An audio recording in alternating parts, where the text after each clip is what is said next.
அவுது பில்லாஹி மினஷ் ஷைத்தானிர் ரஜீம் பிஸ்மில்லாஹிர் ரஹ்மானிர் ரஹீம்.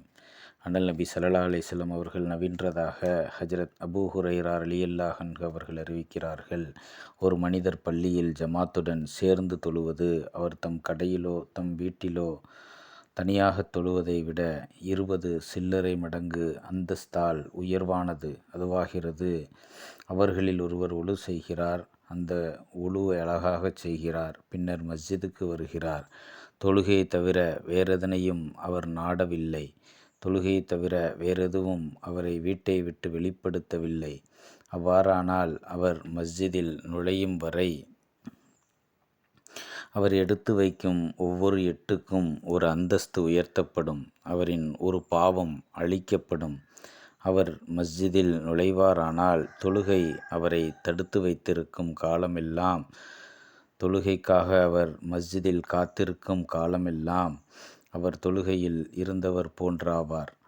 உங்களில் ஒருவர் தொழுதுவிட்டு அதே இடத்தில் அமர்ந்திருக்கும் வரை மலக்குகள் அவருக்காக துஆ செய்கிறார்கள். இறைவா, அவர் மீது கருணை காட்டுவாயாக, அவருக்கு பிழை பொறுப்பாயாக, அவரின் தௌபாவை ஏற்றுக்கொள்வாயாக என்று கூறுவார்கள். அவர் மஸ்ஜிதில் பிறருக்கு நோவினை தராதவரை, அவரின் ஒழு அங்கு முறியாதவரை. இப்போ இந்த ஹதீஸு ஒற்றுமையைத்தான் இந்த ஹதீஸு பிரதானமாக வலியுறுத்துது. வேறு எந்த மதத்துலேயும் இல்லாத மாதிரி இஸ்லாத்தில் ஒற்றுமைக்கு அந்தளவுக்கு ரொம்ப முக்கியத்துவம் கொடுத்து ரசூல்லா இந்த மாதிரி ஹதீஸுகளை அறிவிச்சிருக்கிறாங்க. அல்லாஹ் ஒற்றுமையாக நீங்கள் இருங்க அப்படின்னு பல இடங்களில் சொல்லியிருக்கிறான். அப்போ ஏனைய மதங்கள்லாம் நம்ம பார்க்குறோம். இந்து மதங்கள், கிறிஸ்தவமும் இன்றைக்கி அப்படி தான் ஆயிடுச்சு. மக்களுக்கு இடையில் ஏற்றத்தாழ்வுகளை உண்டு பண்ணி உயர்ந்த ஜாதி, தாழ்ந்த ஜாதி, கருப்பு வெள்ளை இந்த மாதிரி மக்களுக்கு இடையில் பிரிவினையை, பணக்காரர் ஏழை, அமைச்சர் ஆண்டி, இந்த மாதிரி பலவிதமான பிரிவினைகளை, அப்போ அந்த கடவுளை அவங்க அணுகக்கூடிய அந்த விதம் அப்படின்னு பார்க்கும்போது, இந்த உயர்ந்த ஜாதிக்காரவங்க உள்ள வரைக்கும் போய், கருவறை வரைக்கும் போய் கடவுளை இது பண்ணி வணங்கலாம். அதே மாதிரி வெள்ளையாக இருக்கவங்க, அது மாதிரி தான் ஒரு பெரிய அமைச்சர், ஒரு பெரிய முக்கியஸ்தர் இது மாதிரி வந்துட்டார், இது பண்ணிட்டார் அப்படின்னா, மற்ற சாதாரண மக்கள்லாம் கடவுளுக்கு விலகிக்கிறணும். அவர் அமைச்சர் முதல்ல போய் கடவுளை பார்த்துருவார். பார்த்து அவர் வணங்கிட்டு போனதுக்கு பின்னாடி தான் இங்கே இஸ்லாத்தில் இந்த ஜமாத் தொழுகை அப்படின்றது இந்த மாதிரியான யார் முதல்ல வர்றாங்களோ அவங்களுக்கு தான் இங்கே முன்னுரிமை. பின்னாடி வர்றவர் பின்னாடி தான் நிற்கணும். முன்னாடி வர்றவர் தான் முன்னாடி நிற்கணும். இப்போ இந்த ஏற்றத்தாழ்வுகளை, இந்த இதை இஸ்லாம் இந்த தொழுகை, ஜமாத்து தொழுகை, நேற்று இஸ்லாத்துக்கு வந்தவராக இருந்தாலும் அவர் முன்னாடி வந்துட்டார்னு சொன்னால் முதல் சப்பில் நின்றுக்கரலாம்.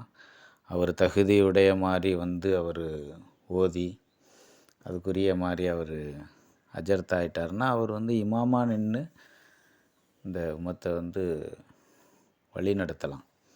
இப்போ அவருக்கு அந்த மாதிரி மற்ற மதங்களில் அப்படி கிடையாது. அந்த குறிப்பிட்ட ஜாதி, குறிப்பிட்ட இனத்தை சேர்ந்தவங்க, குறிப்பிட்ட அந்த பணக்காரவங்களுக்கு ஒரு குறிப்பிட்ட அந்த மாதிரியான சமூக ஏற்றத்தாழ்வுகளை மற்ற மதங்களில் இன்றைக்கி வரைக்கும் அது நீடிச்சுக்கிட்டு தான் இருக்குது. பெரியார்கிட்டையெல்லாம் இந்த மாதிரி சமூக நீதி கடவுளை அல்லாஹ்வை கொண்டுட்டு போயிருந்தாங்க அப்படின்னு சொன்னால், பெரியார் கடவுளே இல்லைன்னு எதுக்கு சொன்னார்? கோவிலுக்குள்ளே போகக்கூடாது, ஜாக்கெட்டு போடக்கூடாது, செருப்பு போடக்கூடாது, துண்டு இது பண்ணக்கூடாது, இந்த மாதிரி இந்த மக்களை இந்த கடவுள் அடிமைப்படுத்தி இது பண்ணுது அதனால தான் இந்த கடவுள் எனக்கு தேவையே இல்லை அப்படின்ட்டு பெரியார் சொன்னாரே ஒழிய, அன்னைக்கே வந்து அல்லாஹ்வ வந்து அந்த மக்கள் வந்து கடவுளா அறிமுகப்படுத்தியிருந்தாங்கன்னு சொன்னா, அவர் வந்து தூக்கி வச்சு கொண்டாடியிருப்பார். கொண்டாடி அதனால தான் வந்து நிறைய பல மேடைகள்லையுமே வந்து பெரியார் வந்து, "இஸ்லாத்துக்கு போங்கப்பா. சூத்திரர்களா இருந்து, வேசி மகனா இருந்து, இங்க வந்து நீங்க இவங்கள்ட்ட அடிமைப்பட்டு இருக்க தேவையில்ல. இஸ்லாத்துக்கு போங்க." அப்படின்னு சொல்லி பெரியார், அம்பேத்கர் எல்லாமே வந்து இஸ்லாத்தை வந்து இந்த ஒற்றுமைக்கான ஒரு வழியா, ஏற்றத்தாழ்வுகள் நீங்கிறதுக்கான ஒரு வழியா வந்து அடையாளப்படுத்திட்டு போயிருக்கிறாங்க. இப்போ இந்த ஜமாத் தொழுகை அப்படின்றது வந்து இந்த ஏற்றத்தாழ்வுகளுக்கு இங்கே எந்த விதத்துலேயுமே வந்து இடம் கிடையாது. அதே நேரத்தில் இந்த சமூகமும் வந்து, இந்த இஸ்லாமிய சமூகமும் வந்து தன்னுடைய பிணைப்பை வந்து உறுதி பண்ணணும். இந்த ஜமாத் தொழுகையின் மூலியமாக இதுதான் வந்து இதனுடைய பிரதானமான நோக்கம். இந்த ஜமாத் தொழுகைக்கு வந்து அவ்வளோ தூரம் முக்கியத்துவம் வந்து அல்லாஹ்வும் ரசூலும் கொடுக்கறதுக்கு ரொம்ப ரொம்ப முக்கியமான காரணம் வந்து, இந்த சமூகம் வந்து ஒன்றுக்கு ஒன்று பிணைப்பாக வந்து இருக்கணும். ஒரு உடலில் இருக்கக்கூடிய உறுப்புகள் மாதிரி வந்து நீங்கள் இருக்கணும். ஒரு கட்டடத்தினுடைய கல் மாதிரி நீங்கள் வந்து இருக்கணும். அந்த உடலில் வந்து ஒரு உறுப்புக்கு வந்து ஏதோ ஒரு பாதிப்பு ஏற்பட்டால் மற்ற உறுப்புகள்லாம் வந்து துடிக்கணும், இது பண்ணணும் அப்படின்ற மாதிரி ரசூல்லா சொல்கிறாங்க. அதே மாதிரி ஒரு கட்டடத்தில் ஒன்றோடு ஒன்று அந்த கல்லெல்லாம் நெருங்கி நெருங்கி வந்து இருந்தால் தான் அந்த கட்டடம் வந்து உறுதிமிக்கதாக வந்து இருக்கும். இப்போ அந்த கட்டடத்தினுடைய கற்கள் மாதிரி நீங்கள் அப்படின்னு சொல்லி ரசூல்லா வந்து சொல்கிறாங்க. அப்போ இந்த ஜமாத்தின் மூலயமா வந்து இந்த முஸ்லீம் சமூகம் வந்து ரொம்ப பிணைப்பாக வந்து ஒன்றோடு ஒன்று வந்து ஊடுருவி ஒருத்தவங்களை பற்றி ஒருத்தவங்க வந்து கவலை கொண்ட மக்களாக வந்து வாழக்கூடிய சமூகமாக வந்து இந்த சமூகம் இருக்கணும். அவங்க எதிரிகளை வந்து பெரிய அளவில் உள்ள விடாமல் தங்களுக்குள்ள ஒரு ஒற்றுமையை வந்து பேணி பாதுகாத்துக்கிறதுக்கு இந்த ஜமாத் தொழுகை வந்து ரொம்ப முக்கியமான ஒரு விஷயமாக வந்து பார்க்கப்படுது. அப்போ இந்த ஜமாத் தொழுகையில் அந்தந்த மொஹல்லா வாசிகள் யார் அப்படின்றது ஒருத்தவங்க வந்து கண்டிப்பாக அறிமுகமாக இருக்கணும். இப்போ அவர் வந்து ஜமாத்தோடு கண்டிப்பாக வந்து அவர் தொழுது தான் ஆகணும். இப்போ வந்து 20 மடங்கு நன்மை, 27 மடங்கு நன்மை, இதெல்லாம் நன்மையெல்லாம் ஒரு பக்கம் வந்து ரசூல்லா வந்து வலியுறுத்தி இருந்தாலும், இந்த ஜமாத்தை வீட்டில் இருந்துக்கிட்டு பள்ளிக்கு வேணும்னே வராமல், வேறு எந்த வேலைகளும் இல்லாமல் வீட்டில் இருந்துக்கிட்டு இது பண்ணிக்கிட்டு இருக்கிறவங்களுடைய வீடுகளை வந்து நான் வந்து எரிப்பேன் அப்படின்னு சொல்லி ரசூல்லா வந்து ரொம்ப கடுமையான வார்த்தைகளை வந்து இது பண்ணுறாங்க. இப்படி வீட்டில் இருந்துக்கிட்டு ஜமாத்துக்கு வராமல் இது பண்ணாமல் இருக்கிறாங்க அப்படின்னு சொல்லி ஒரு நேரம் இஷா தொழுகையில் பார்க்கும்போது முஸ்லீம்கள் கம்மியாக இருக்கும்போது ரசூல்லா வந்து இந்த மாதிரி ஒரு அறிவிப்பை வந்து இது பண்ணுவாங்க. இவங்க வீட்டை பூரா எரிக்கணும்னு எனக்கு தோணுது. இதே வந்து இந்த பள்ளிவாசலில் வந்து ஒரு ஆட்டுக்கறி, ஒரு கால் கிடைக்கிது அப்படின்னு சொன்னால் ஓடோடி வந்திருப்பாங்க அப்படின்னு சொல்லி ரசூல்லா வந்து இப்போ இந்த அசால்ட்டாக நினச்சி, வேலை இருக்கிறது நான் வியாபாரத்துக்கு போயிட்டேன், என்னென்னா ஏதோ ஒரு வெளியூருக்கு வேலையாக போயிட்டேன், இல்லை வீட்டிலையே வந்து ஒரு சில தவிர்க்க முடியாத அதிமுக்கியமான ஏதோ ஒரு வேலைகள் இந்த மாதிரி ஏதோ ஒரு சூழ்நிலை, இந்த மாதிரி ஏதோ ஒரு இது இருந்து அதுக்குரிய காரணங்கள் இருந்து, இல்லை வந்து வீட்டிலேருந்து வந்தால் அவருக்கு வந்து நோய் வந்து ரொம்ப இதான சூழ்நிலையாக இருக்குது, இல்லை வந்து அவருக்கு அச்சம் இருக்குது வீட்டிலேருந்து வந்து போகிறதுக்கு, இல்லை மழை இந்த மாதிரி ரொம்ப வர முடியாத ஒரு ரொம்ப குளிர் காற்று ரொம்ப இந்த மாதிரியான ஒரு சில சூழ்நிலைகளை தவிர மற்ற நேரங்களில் வந்து வீட்டில் இருந்து தொழுகிறதுக்கு வந்து அதில் வந்து இஸ்லாத்தில் வந்து உனக்கு வந்து அந்த வேலை இது இல்லை அப்படின்னு சொன்னால் வீட்டில் சும்மா தான் இருக்கிற அப்படின்னு கட்டாயமாக ஜமாத்துக்கு வரலன்னு சொன்னால் அந்த வீட்டை நான் எரிப்பேன்னு சொல்லி ரசூல்லா வந்து இது பண்ணி சொல்லுவாங்க. அப்போ வந்து ஒரு கண்ணு தெரியாத சஹாபியுமே வந்து யாரை சொல்ல எனக்கு கண்ணுக்கு தெரியல, இந்த மாதிரி நான் வந்து வீட்டிலே தொழுதுக்கிறவா அப்படின்னு அனுமதி கேட்கும்போது கூட ரசூல்லா வந்து என்ன சொல்லுவாங்க, உங்களுக்கு வந்து பாங்கு சத்தம் கேட்குதான்னு கேட்பாங்க. கேட்குது. ஆனால் மைக் இல்லாமல் அந்த காலத்தில் பாங்கு சொல்கிறது கேட்குது. அப்போ நீங்கள் பக்கத்தில் தான் இருக்கிறீங்க, நீங்கள் கட்டாயமாக வந்து ஜமாத்துக்கு வந்து தான் ஆகணும்னு சொல்லி அவர் சின்ன இது தான் அட்ஜஸ்ட் பண்ணி அவர் வந்து தான் ஆகணும்னு சொல்லி ரசூல்லா வந்து இது பண்ணுவாங்க. இப்போ அந்த மாதிரியான ஹதீஸ்களும் தான் இருக்குது. சும்மா வெறும் நன்மையை மட்டுமே நன்மை எனக்கு இல்லாட்டி பரவாயில்ல, ஒரு மடங்கு வந்தால் போதும், எனக்கு வீட்டிலே நான் தொழுதுக்கிறேன்னு சொல்கிறதுக்கு இங்கே வந்து இடம் கிடையாது. கட்டாயமாக வந்து போய் தான் ஆகணும். போகலைன்னா ரசூல்லாவுடைய கோபத்துக்கு ஆளாகக்கூடிய மக்களாக வந்து அப்போ இந்த ஜமாத்துக்கு வர்றதுக்கு இந்தளவுக்கு சொல்லக்கூடிய அந்த காரணம் என்ன அப்படின்னு நம்ம பார்க்கும்போது, இப்போ இந்த சமூகம் வந்து இது பண்ணி ஒற்றுமைப்படணும். ஒருத்தவங்க தெரிஞ்சுக்கிறணும். மொஹல்லாவாசிகள் யார், என்ன ஏது, அவங்க சூழ்நிலை என்ன, அவங்க எப்படி இருக்காங்க, அவங்களுக்கு என்ன தேவை இருக்குது, ஒவ்வொருத்தவங்களுக்கும் அவங்களுடைய இதை வந்து நம்ம ஒரு ஒற்றுமையாக வந்து என்ன செஞ்சுக்கிறணும்.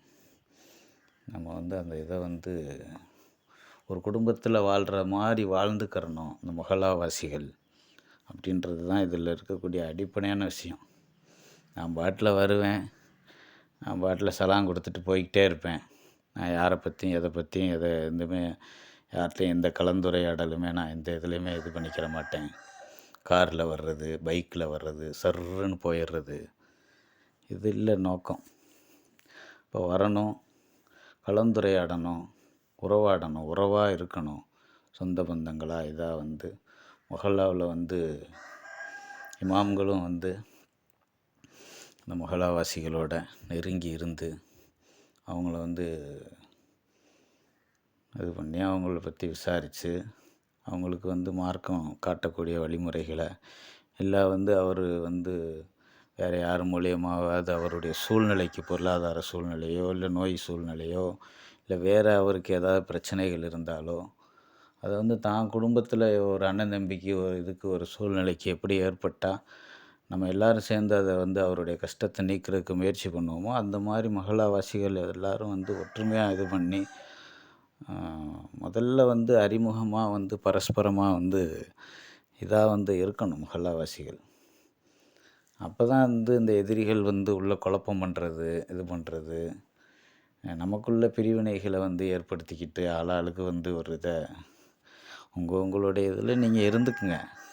ஆனால் வந்து நீங்கள் இப்போது மொஹல்லாவினுடைய பொதுவான விதிகளுக்கு உட்பட்டு பொதுவான இதுக்குள்ளே வந்து ஒரு குடும்பமாக அந்த மொஹல்லா இருக்கணும் அப்படின்றது தான் வந்து இந்த ஜமாத்தை வந்து இந்தளவுக்கு ரசூல்லா வந்து வீட்டில் இருந்துக்கிட்டு வராதவங்களை பார்த்து கோவப்படுறதுனுடைய முக்கியமான ஒரு இது. அப்போ வந்து டெய்லி ஃபஜ்ர் தொழுதுட்டு உட்காந்து ரசூல்லா வந்து சில இது பண்ணும்போது ஒரு சில சஹாபிகளை காணோம், இவர் எங்கே அவர் எங்கேன்னு சொல்லி ரசூல்லா வந்து விசாரிப்பாங்க. இப்போ வரவே இல்லையா அவர் இத்தனை நாள், 2-3 நாள் ஆளை காணோம், 4-5 நாள் ஆளை காணோன்னொன்னே உடனே வீட்டுக்கு ஆள் அனுப்பிச்சு அவருக்கு என்ன பிரச்சனை, என்ன ஏது, அவரை கூட்டிகிட்டு வாங்க அப்படின்னு சொல்லி எத்தனையோ சம்பவங்களை வந்து நம்ம இப்போ அந்த மாதிரி சூழ்நிலையெல்லாம் நமக்கு இருக்கணும். இப்போ இவர் கரெக்டாக வரக்கூடியவராக இருக்கார், கரெக்டாக இது பண்ணக்கூடியவராக இருக்கிறாரு. இப்போ அவருக்கு ஏதோ ஒரு சிக்கலில் மாட்டிக்கிட்டாருன்னு சொன்னால் ஜமாத்தார்கள் வந்து அதை வந்து கவனிக்கணும். அவரை கவனித்து அவர் வீட்டுக்கு போய் என்ன பிரச்சனை, என்ன ஏது, ஏன் வரலை, என்ன இது, உங்களுக்கு ஏதாவது இது இருக்கா அப்படின்னு சொல்லி தான் குடும்பத்தில் தன்னுடைய சகோதரன் வந்து பாதிக்கப்பட்டால் அவனுக்கு வந்து அந்த பிரச்சனைகளை அவனுக்கு வந்து இதை வந்து நம்ம இது பண்ணுறதுக்கு என்ன வந்து இதாக பண்ணுவோமோ அந்த மாதிரி மொஹல்லாவாசிகளை அண்ணன் தம்பிகளாக வந்து ஒற்றுமையாக வந்து நம்ம இது பண்ணி வாழணும். இப்போ இந்த பிணைப்பு வந்து நம்ம நம்ம ஒருத்தவங்களோட ஊடுருவி இது பண்ணி பணம் அதிகமாக உள்ளவங்க இது பண்ணவங்க ஒரு மொஹல்லாவாசி ஒருத்தர் வியாபாரம் ஆரம்பிக்கிறதுக்கோ ஒரு இது பண்ணுறதுக்கோ அவங்களுக்கு அவங்களோட நன்னடத்தையை நம்ம பார்த்துட்டு தான் இருப்போம். எத்தனையோ சஹாபிகள் இறந்து போனவருக்கிற இதுக்கு ரசூல்லா இது பண்ண மாட்டாங்க. ஜனாசா கடன் இருக்குன்னு சொல்லி. அப்போது நான் ஏற்றுக்கிறேன் ரசூல்லா நீங்கள் தொழுவ வைங்க அப்படின்னு சொல்லி அந்த மாதிரியான மனநிலையில் நமக்கு வரணும். இப்போ நமக்கு ஒரு சூழ்நிலை ஒரு இதுன்னு சொன்னால் நம்ம அந்த மாதிரி அப்போ இந்த ஜமாத்து தொழுகை வெறுமனே நான் தொழுதுட்டு இன்றைக்கி எத்தனையோ இந்திக்காரங்களை வச்சுக்கிட்டு நம்ம இமாமத் பண்ணிக்கிட்டு இருக்கோம். நம்ம சரியான முறையில் ஒரு தமிழில் நம்ம ஊரில் இருக்கவங்க தான் வைக்கணும் மெயினாக. அங்கேருந்து அஜரத்தை கூப்பிட்டு வர்றது, இந்த ஊர்க்காரரை போடுறது, அந்த ஊர்க்காரரை போடுறது, இதெல்லாம் வழிமுறை கிடையவே கிடையாது. நம்ம ஊரில் மார்க்க அறிவில் முதிர்ச்சியானவங்க யாரோ அவர் தான் இமாம். நம்ம மொஹல்லாவில் ஓதுனவராக இருக்கணும், நம்ம மொஹல்லாவில் இது பண்ணவராக இருக்கணும். அதை விட்டுட்டு இந்திக்காரரை போடுறது, அந்த ஊர்லேருந்து கூட்டிகிட்டு போடுறேன், இந்த ஊர்லேருந்து அவர் சூப்பராக ஓதுவார், அதெல்லாம் கிடையாது. அவர் ஒரு சமூகத்தில் ஒரு மொஹல்லாவில் ஒரு இது ஏற்படுதுன்னு சொன்னால் அல்லாஹ் முதல்ல கேட்கக்கூடிய இந்த பிரச்சனை ஏன் ஏற்பட்டுச்சுன்னு சொல்லி முதல்ல கேட்கக்கூடிய நபர் அந்த மொஹல்லாவினுடைய இமாம் தான். இப்போ அவர் அந்தளவுக்கு இந்த சமூகத்தின் மீது இந்த மொஹல்லாவின் மீது அக்கறை கொண்டவராக இருக்கணும். அவர் என்னமோ இன்றைக்கி ஜாபு மாதிரி ஆயிடுச்சு. அவர் வாட்டுக்கு வர்றாரு, தொழுவ வைக்கிறாரு, ரூமில் போய் படுத்துக்கிறாரு, மறுபடியும் வர்றாரு. அந்த வெள்ளிக்கிழமை ஒரு நாள் ஏதோ இந்த மக்களோட பின்னி பிணைஞ்சு இது பண்ணி இருக்கிறதில்ல. அப்போ இதுதான் இந்த ஜமாத் தொழுகையினுடைய சாராம்சம் என்ன, அதனுடைய நோக்கம் என்ன, அதை நம்ம தெரிஞ்சு அதை இது பண்ணி நம்ம ஈகோவெலாம் பார்க்காம ஒரே குடும்பத்தினராக நம்ம வாழ்கிறதுக்கும்